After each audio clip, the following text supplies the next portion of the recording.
Hello, dear students. Today's date is 28th November 2020, and we'll be taking up worksheet number 59. Before we start, I would like to remind once again of COVID safety guidelines. Children, take care of yourself. Don't go out unless there's an emergency. Use mask when you're going out. Wash your hands frequently with soap and water. If soap or water is not available nearby, use sanitizer and maintain social distancing of at least 2 meters. Now, this worksheet number 59 is based on the lesson The 100 Dresses, which has already been covered in your class through Google Meet, and further PPTs and videos prepared by the ma'am too has been shared with you in the class group. You remember very well that Wanda was a Polish girl and children they used to make fun of her. बच्चे उसका मजाक बनाते थे because she always wore a blue faded dress. Though she claimed that she has 100 dresses. हमेशा एक blue colour की dress पहनती थी फेडेड जबकि कहती थी कि मेरे पास 100 ड्रेसेस हैं. And ultimately, she proves that she has 100 dresses in the form of 100 collections of drawings of beautiful designs of dresses. So, now let's read extract from this lesson only and then do the questions related to that part. She would never have paid any attention to Wanda if Peggy had not invented the dresses game. But suppose Peggy and all others started in on her next. She wasn't as poor as Wanda, perhaps, but she was poor. Of course, she would have more sense than to say that she had 100 dresses. Now, our first question, who is she in the above lines? आप देखिए she कौन होगा. यहाँ पे she है मेडी जो believe करती है कि पेगी जो है ऐसा हो सकता है कि मेडी भी वांडा के जैसी ही पुअर ही है. तो कहीं ऐसा ना हो कि कुछ दिन के बाद पेगी उसका ही मजाक बनाने लगे उस ड्रेसेस गेम के थ्रू उसको ही इंसल्ट करना शुरू कर दे. तो हमारा फर्स्ट आंसर हो गया मेडी.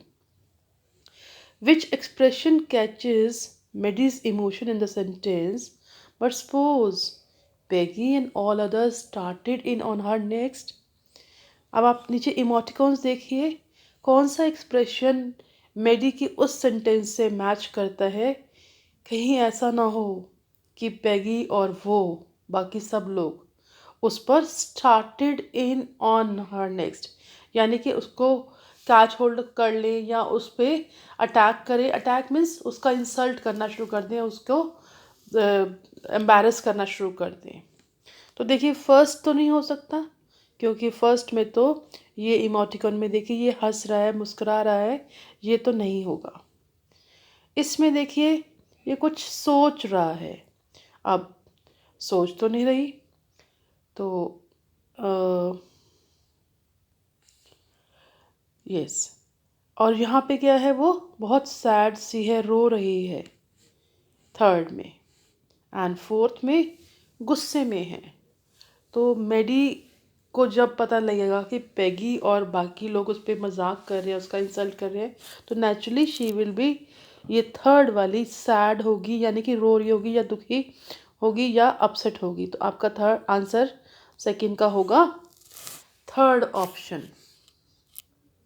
Now we come to third question. Pick the option that lists the set of true statements based on the extract. अब आपको वो ऑप्शंस चूज करनी है जो इस एक्सट्रैक्ट के बेसिस पर जो ऊपर पार्ट दिया हुआ है ना उसके बेसिस पर सही है. Was Peggy poor? Yes. Maddie and Wanda both were poor. Sorry, Peggy was not poor. Peggy तो बहुत रिच गर्ल एंड काफ़ी पॉपुलर गर्ल थी. Maddie and Wanda both were poor. Yes, they were poor. Maddie was worried that Peggy might mock her as well.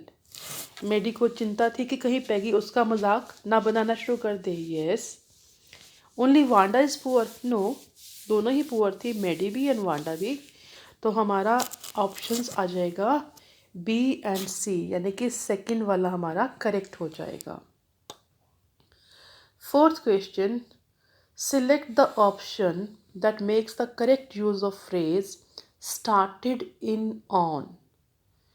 आपको वो sentence choose करना है जिसमें started in on का प्रॉपर यूज हुआ हो। When Sohail fell down during assembly, his classmates started in on him. या when Sohail started in on, he fell and bruised his knee.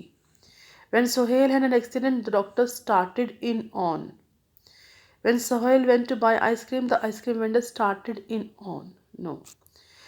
हमारा होगा फर्स्ट क्वेश्चन कि जब सोहेल असेंबली में गिरा तो सब क्लासमेट्स उस पर हंसने लगे या उस पर उसको मजाक सा बनाने लगे उसका।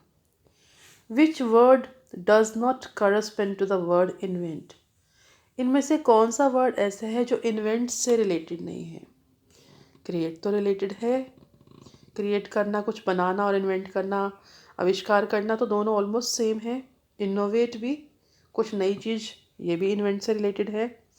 टर्मिनेट, टर्मिनेट होता है किसी चीज़ को ख़त्म कर देना। ओरिजिनेट, ओरिजेट, जो ओरिजिनल से रिलेटेड हो गया। तो हमारा टर्मिनेट और इन्वेंट मैच बिल्कुल भी नहीं करते। इन्वेंट होता है कोई नई चीज़ बनाना एंड टर्मिनेट होता है किसी चीज़ को ख़त्म कर देना। तो ये है आपकी वर्कशीट। इसमें सिर्फ 5 क्वेश्चंस है एंड आप ये I think with in half an hour complete करके अपनी क्लास टीचर्स को और सब्जेक्ट टीचर्स को सेंड कर सकते हैं। एंड दिस लेसन जो है 100 dresses, it is a very good message कि हमें किसी को भी इंसल्ट, किसी को बुली नहीं करना चाहिए। And you know when these girls they use to make fun of Wanda and ultimately when they realize it, जब वो समझती है कि हमने उसका मजाक बनाया, they want to feel sorry to her, वो उसको सॉरी फील करना चाहती हैं।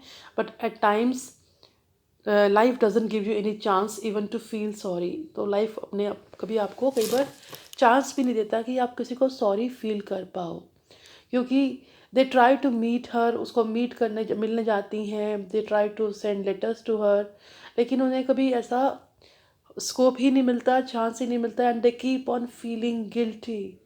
आपने किसी के साथ गलत किया हो और आप उसको सॉरी फील भी नहीं कर पा रहे, तो आपको कितनी गिल्ट फीलिंग होती है, उतना आपको टॉर्मेंट करती है, कितना टॉर्चर करेगी वो फीलिंग जो है, और हमेशा आपकी ग्रोथ में एक रुकावट सी बन के रहेगी। सो इसलिए कभी भी कोशिश करिए कि कभी भी किसी को हर्ट ना करें, किसी को इंसल्ट ना करें। Thank you. Complete this worksheet and send it to your teachers by tomorrow and do take care of yourself and your family. Follow all COVID safety guidelines. Thank you.